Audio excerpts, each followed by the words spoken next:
It was some time, however, before I consented to recognize that truth. Waking up in the morning after some hours of heavy, leaden sleep, and immediately realizing all that had happened on the previous day, I was positively amazed at my last night's sentimentality with Liza, at all those outcries of horror and pity. To think of having such an attack of womanish hysteria, pah! I concluded. And what did I thrust my address upon her for? What if she comes? Let her come though, it doesn't matter. But obviously that was not now the chief and the most important matter. I had to make haste and at all costs save my reputation in the eyes of Zverkov and Semenov as quickly as possible. That was the chief business. And I was so taken up that morning that I actually forgot all about Liza. First of all, I had at once to repay what I had borrowed the day before from Semenov. I resolved on a desperate measure, to borrow 15 rubles straight off from Anton Antonitch. As luck would have it, he was in the best of humors that morning, and gave it to me at once on the first asking. I was so delighted at this that, as I signed the IOU with a swaggering air, I told him casually that the night before, I had been keeping it up with some friends at the Hotel de Paris. We were giving a farewell party to a comrade, in fact, I might say a friend of my childhood, and you know, a desperate rake, fearfully spoilt of course. He belongs to a good family and has considerable means, a brilliant career. He is witty, charming, a regular Lovelace, you understand. We drank an extra half dozen, and it went off all right. All this was uttered very easily, unconstrainedly and complacently. On reaching home I promptly wrote to Semenov. To this hour I am lost in admiration when I recall the truly gentlemanly, good-humored, candid tone of my letter.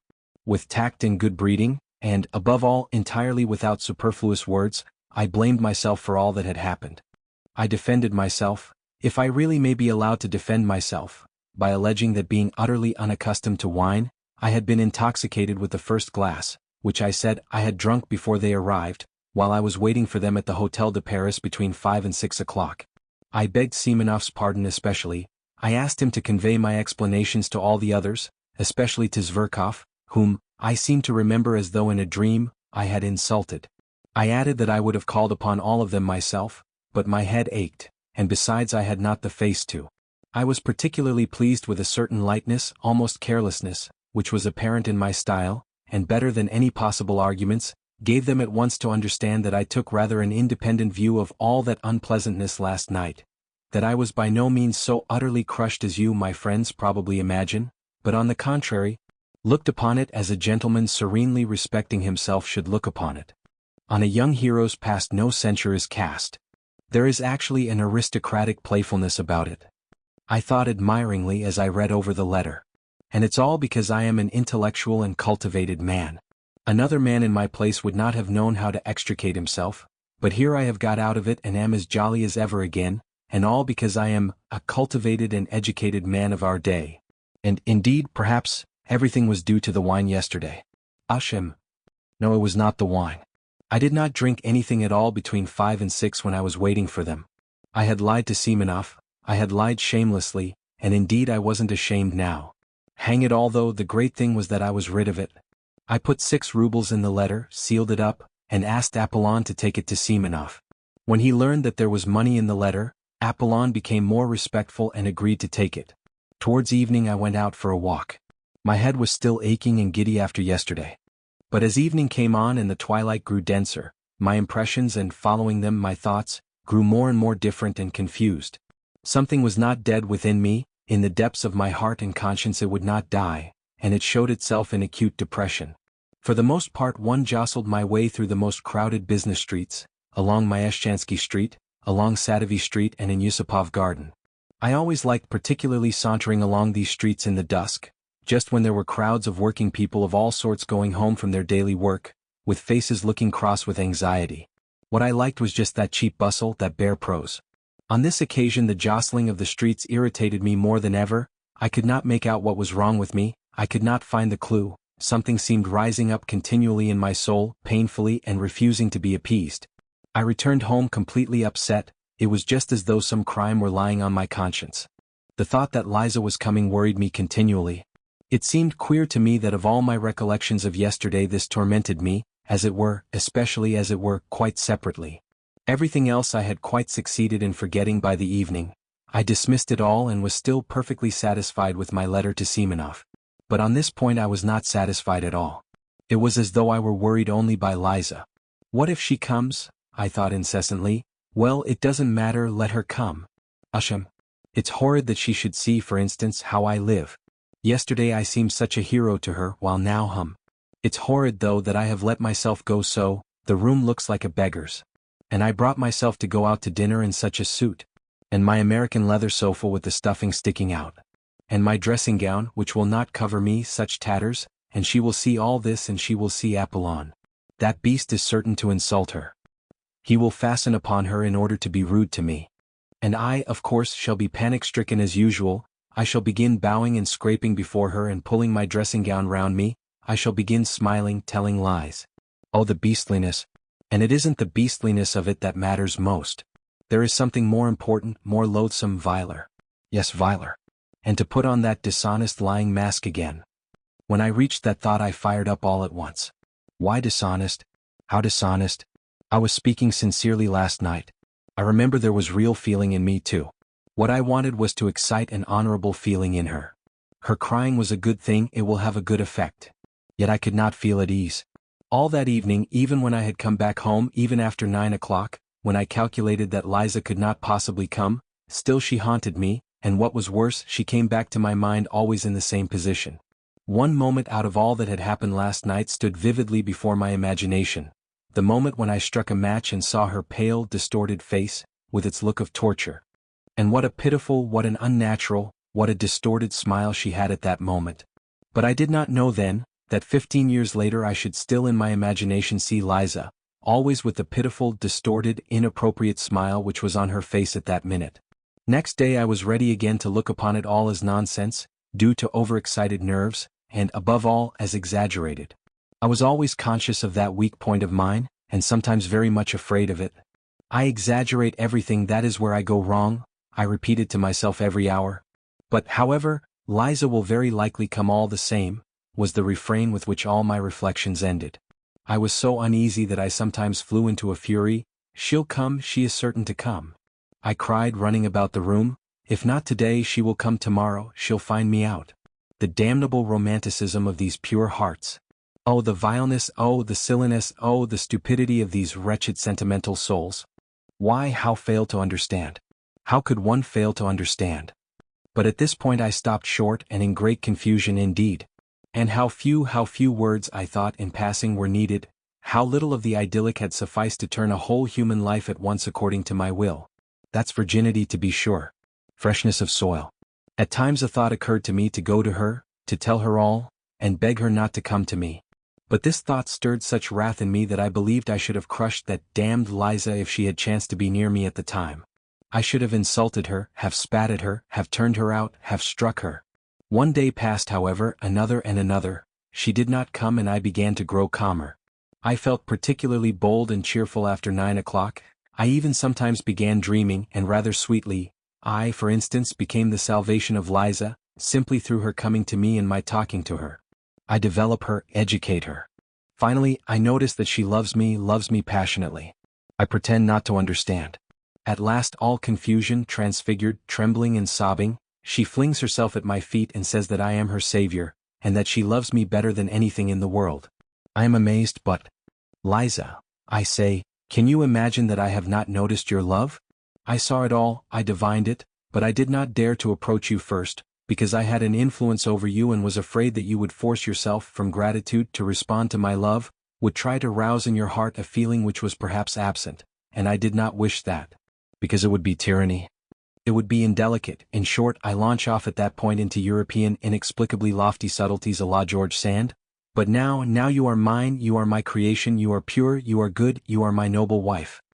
Into my house come bold and free, its rightful mistress there to be. Then we begin living together, go abroad and so on and so on. In fact, in the end it seemed vulgar to me myself, and I began putting out my tongue at myself.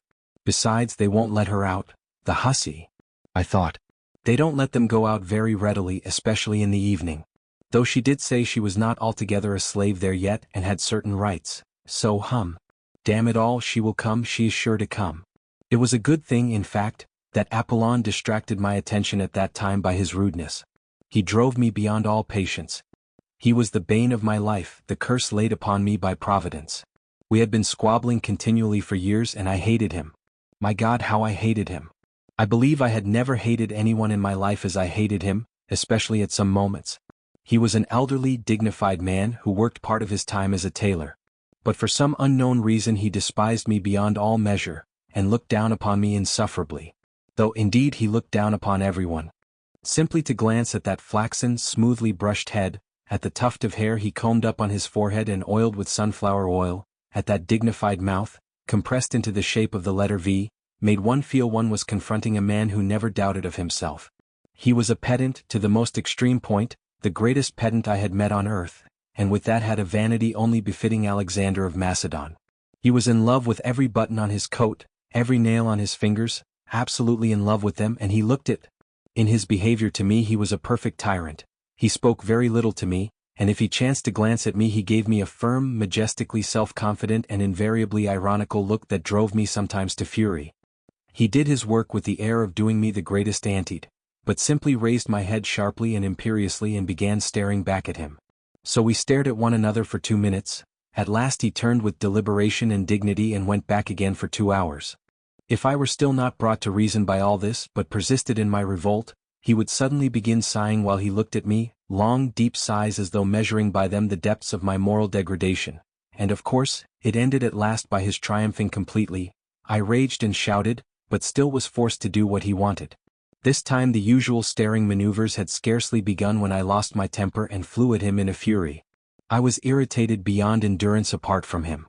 "Stay!" I cried in a frenzy as he was slowly and silently turning, with one hand behind his back, to go to his room. "Stay. Come back, I tell you," and I must have bawled so unnaturally that he turned round and even looked at me with some wonder. However, he persisted in saying nothing, and that infuriated me. "How dare you come and look at me like that without being sent for? Answer." After looking at me calmly for half a minute, he began turning round again. "Stay," I roared, running up to him. "Don't stir. There. Answer now, what did you come in to look at?" "If you have any order to give me it's my duty to carry it out," he answered after another silent pause with a slow, measured lisp, raising his eyebrows and calmly twisting his head from one side to another, all this with exasperating composure. "That's not what I am asking you about, you torturer," I shouted, turning crimson with anger. "I'll tell you why you came here myself. You see, I don't give you your wages, you are so proud you don't want to bow down and ask for it, and so you come to punish me with your stupid stares, to worry me, and you have no on how stupid it is. Stupid, stupid, stupid, stupid." He would have turned round again without a word, but I seized him. "Listen," I shouted to him. "Here's the money, do you see, here it is. Here's the 7 rubles complete, but you are not going to have it, you are not going to have it until you come respectfully with bowed head to beg my pardon. Do you hear?" "That cannot be," he answered with the most unnatural self-confidence. "It shall be so," I said. "I give you my word of honor, it shall be. And there's nothing for me to beg your pardon for," he went on, as though he had not noticed my exclamations at all. "Why, besides, you called me a torturer, for which I can summon you at the police station at any time for insulting behavior. Go summon me," I roared. "Go at once, this very minute, this very second. You are a torturer all the same. A torturer." But he merely looked at me, then turned, and regardless of my loud calls to him, he walked to his room with an even step and without looking round. If it had not been for Liza, nothing of this would have happened, I decided inwardly. Then, after waiting a minute, I went myself behind his screen with a dignified and solemn air, though my heart was beating slowly and violently. "Apollon," I said quietly and emphatically, though I was breathless, "go at once without a minute's delay and fetch the police officer." He had meanwhile settled himself at his table, put on his spectacles and taken up some sewing. But, hearing my order, he burst into a guffaw. "At once, go this minute. Go on, or else you can't imagine what will happen." "You are certainly out of your mind," he observed without even raising his head, lisping as deliberately as ever and threading his needle. "Whoever heard of a man sending for the police against himself?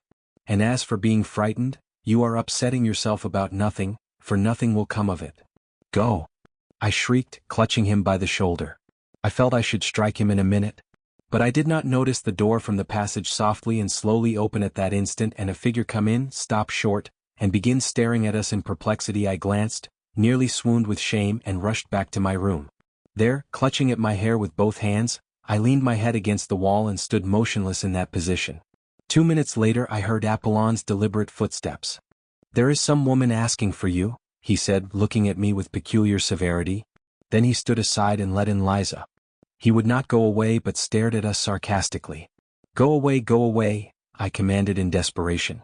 At that moment my clock began whirring and wheezing and struck 7. 9. Into my house come bold and free, its rightful mistress there to be. I stood before her crushed, crestfallen, revoltingly confused, and I believe I smiled as I did my utmost to wrap myself in the skirts of my ragged wadded dressing gown, exactly as I had imagined the scene not long before in a fit of depression. After standing over us for a couple of minutes Apollon went away, but that did not make me more at ease. What made it worse was that she, too, was overwhelmed with confusion, more so, in fact, than I should have expected. At the sight of me, of course. "Sit down," I said mechanically, moving a chair up to the table, and I sat down on the sofa. She obediently sat down at once and gazed at me open-eyed, evidently expecting something from me at once. This naivete of expectation drove me to fury, but I restrained myself. She ought to have tried not to notice, as though everything had been as usual, while instead of that, and I dimly felt that I should make her pay dearly for all this. "You have found me in a strange position, Liza," I began, stammering and knowing that this was the wrong way to begin. No, don't imagine anything," I cried, seeing that she had suddenly flushed. "I am not ashamed of my poverty. On the contrary, I look with pride on my poverty. I am poor but honorable." "One can be poor and honorable," I muttered. "However, would you like tea?" "No," she was beginning. "Wait a minute." I leapt up and ran to Apollon. I had to get out of the room somehow. "Apollon," I whispered in feverish haste, flinging down before him the 7 rubles which had remained all the time in my clenched fist. "Here are your wages, you see I give them to you, but for that you must come to my rescue, bring me tea and a dozen rusks from the restaurant. If you won't go, you'll make me a miserable man. You don't know what this woman is. This is everything. You may be imagining something. But you don't know what that woman is." Apollon, who had already sat down to his work and put on his spectacles again, at first glanced askance at the money without speaking or putting down his needle. Then, without paying the slightest attention to me or making any answer, he went on busying himself with his needle, which he had not yet threaded. I waited before him for 3 minutes with my arms crossed à la Napoleon. My temples were moist with sweat. I was pale, I felt it.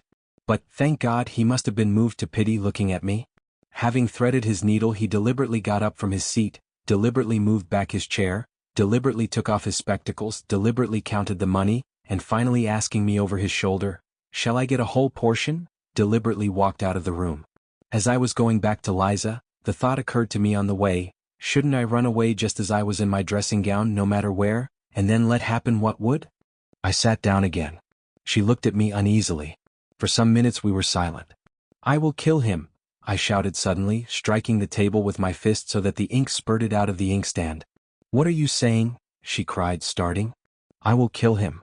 Kill him," I shrieked, suddenly striking the table in absolute frenzy, and at the same time fully understanding how stupid it was to be in such a frenzy. "You don't know, Liza, what that torturer is to me. He is my torturer. He has gone now to fetch some rusks, and suddenly I burst into tears. It was an hysterical attack. How ashamed I felt in the midst of my sobs, but still I could not restrain them. She was frightened. "What is the matter? What is wrong?" she cried, fussing about me. "Water, give me water, over there," I muttered in a faint voice, though I was inwardly conscious that I could have got on very well without water and without muttering in a faint voice. But I was, what is called, putting it on to save appearances, though the attack was a genuine one. She gave me water, looking at me in bewilderment. At that moment Apollon brought in the tea. It suddenly seemed to me that this commonplace, prosaic tea was horribly undignified and paltry after all that had happened, and I blushed crimson. Liza looked at Apollon with positive alarm. He went out without a glance at either of us. "Liza, do you despise me?" I asked, looking at her fixedly, trembling with impatience to know what she was thinking. She was confused and did not know what to answer. "Drink your tea," I said to her angrily. I was angry with myself, but, of course, it was she who would have to pay for it. A horrible spite against her suddenly surged up in my heart. I believe I could have killed her. To revenge myself on her, I swore inwardly not to say a word to her all the time. She is the cause of it all, I thought. Our silence lasted for 5 minutes.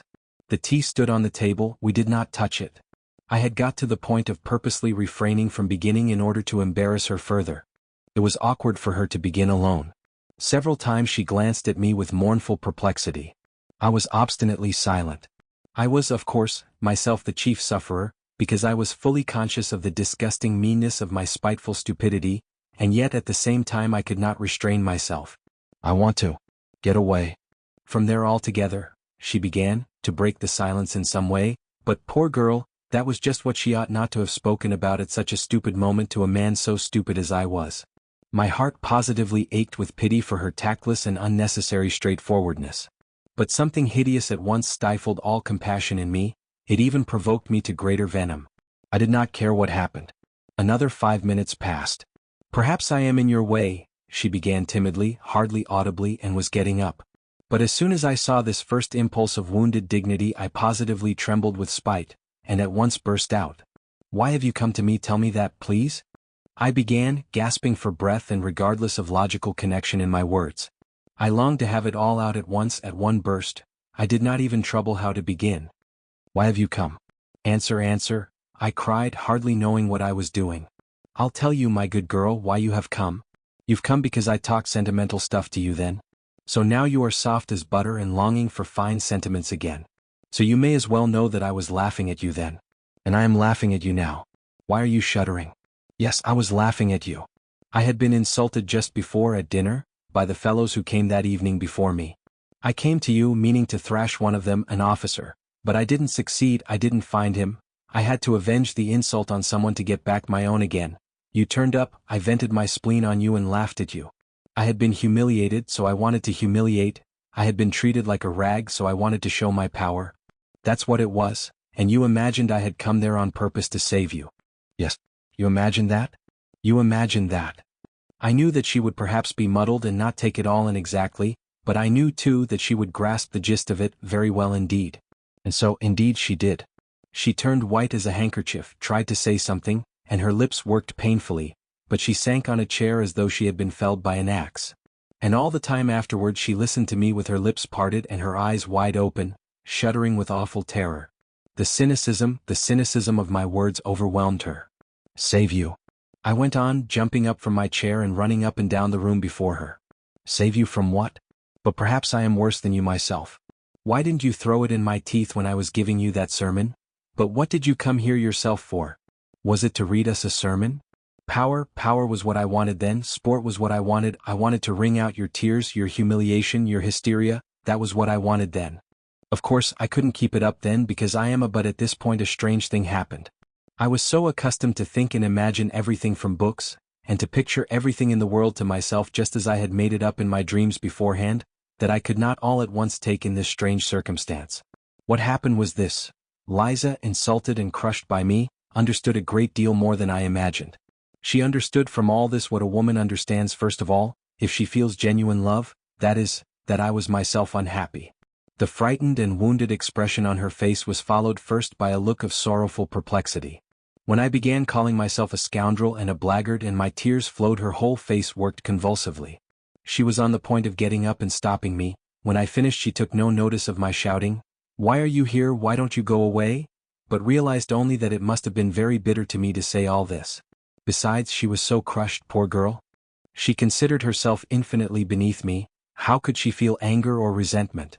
She suddenly leapt up from her chair with an irresistible impulse and held out her hands, yearning towards me, though still timid and not daring to stir. At this point there was a revulsion in my heart too. Then she suddenly rushed to me, threw her arms round me and burst into tears. I, too, could not restrain myself and sobbed as I never had before. They won't let me. I can't be good. I managed to articulate. Then I went to the sofa, fell on it face downwards and sobbed on it for a quarter of an hour in genuine hysterics. She came close to me, put her arms round me and stayed motionless in that position. But the trouble was that the hysterics could not go on forever, and lying face downwards on the sofa with my face thrust into my nasty leather pillow, I began by degrees to be aware of a faraway, involuntary but irresistible feeling that it would be awkward now for me to raise my head and look Liza straight in the face. Why was I ashamed? I don't know, but I was ashamed. The thought, too, came into my overwrought brain that our parts now were completely changed, that she was now the heroine, while I was just a crushed and humiliated creature as she had been before me that night for days before. And all this came into my mind during the minutes I was lying on my face on the sofa. My God! Surely I was not envious of her then. I don't know, to this day I cannot decide, and at the time of course I was still less able to understand what I was feeling than now. I cannot get on without domineering and tyrannizing over someone, but there is no explaining anything by reasoning, and so it is useless to reason. I conquered myself, however, and raised my head. I had to do so sooner or later. And I am convinced to this day that it was just because I was ashamed to look at her that another feeling was suddenly kindled and flamed up in my heart. A feeling of mastery and possession. My eyes gleamed with passion, and I gripped her hands tightly. How I hated her and how I was drawn to her at that minute. The one feeling intensified the other. It was almost like an act of vengeance. At first there was a look of amazement, even of terror on her face, but only for one instant. She warmly and rapturously embraced me. A quarter of an hour later I was rushing up and down the room in frenzied impatience. From minute to minute I went up to the screen and peeped through the crack at Liza. She was sitting on the ground with her head leaning against the bed, and must have been crying. But she did not go away, and that irritated me. This time she understood it all. I had insulted her finally, but there's no need to describe it. She realized that my outburst of passion had been simply revenge, a fresh humiliation, and that to my earlier, almost causeless hatred was added now a personal hatred born of envy. Though I do not maintain positively that she understood all this distinctly, but she certainly did fully understand that I was a despicable man, and what was worse, incapable of loving her. I know I shall be told that this is incredible, but it is incredible to be as spiteful and stupid as I was. It may be added that it was strange I should not love her, or at any rate, appreciate her love. Why is it strange?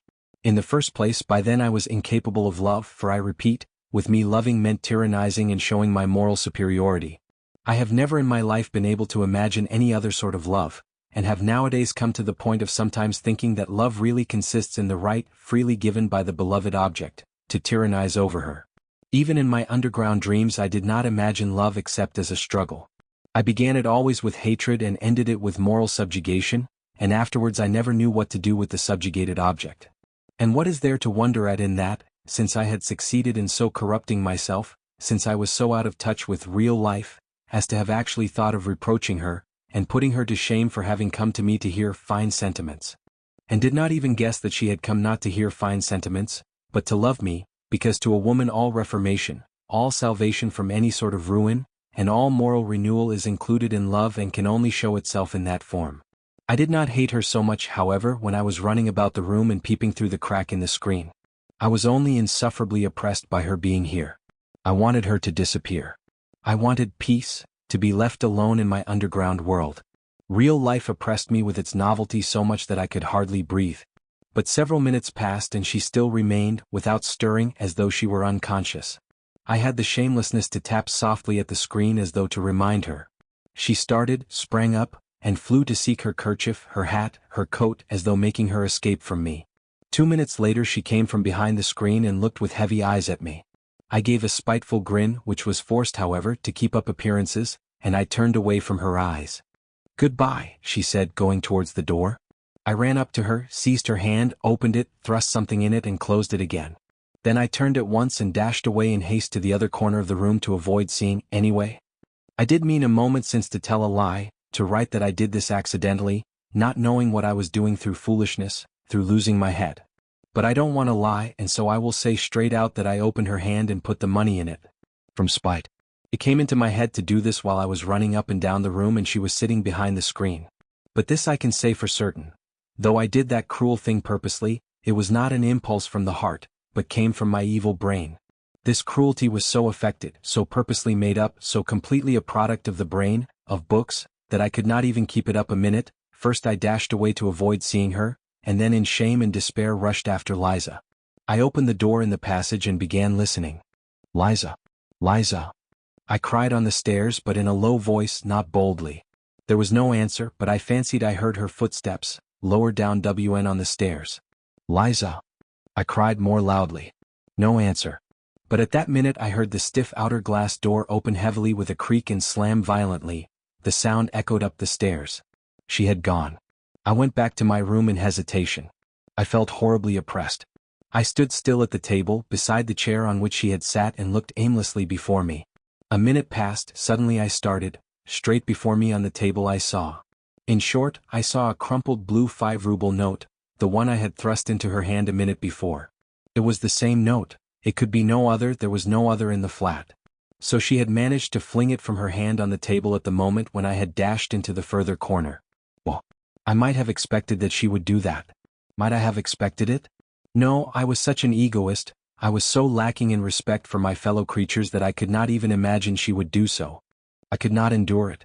A minute later I flew like a madman to dress, flinging on what I could at random, and ran headlong after her. She could not have got 200 paces away when I ran out into the street. It was a still night, and the snow was coming down in masses and falling almost perpendicularly, covering the pavement and the empty street as though with a pillow.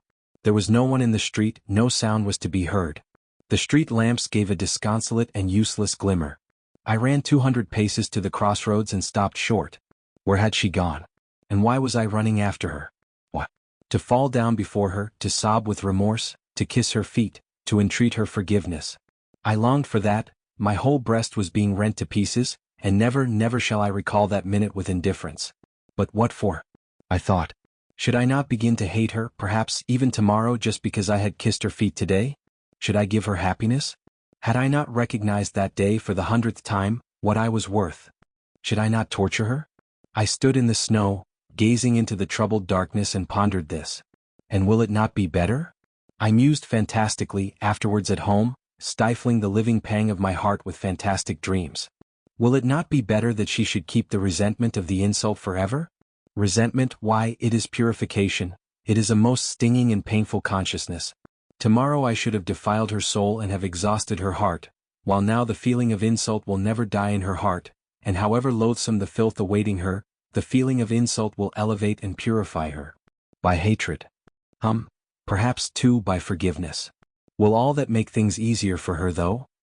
And indeed I will ask on my own account here an idle question. Which is better, cheap happiness or exalted sufferings? Well, which is better? So I dreamed as I sat at home that evening, almost dead with the pain in my soul.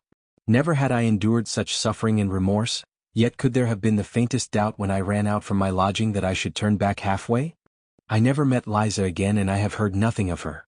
I will add, too, that I remained for a long time afterwards pleased with the phrase about the benefit from resentment and hatred, in spite of the fact that I almost fell ill from misery.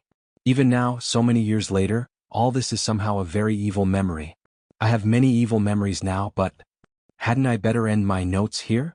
I believe I made a mistake in beginning to write them. Anyway, I have felt ashamed all the time I've been writing this story, so it's hardly literature so much as a corrective punishment.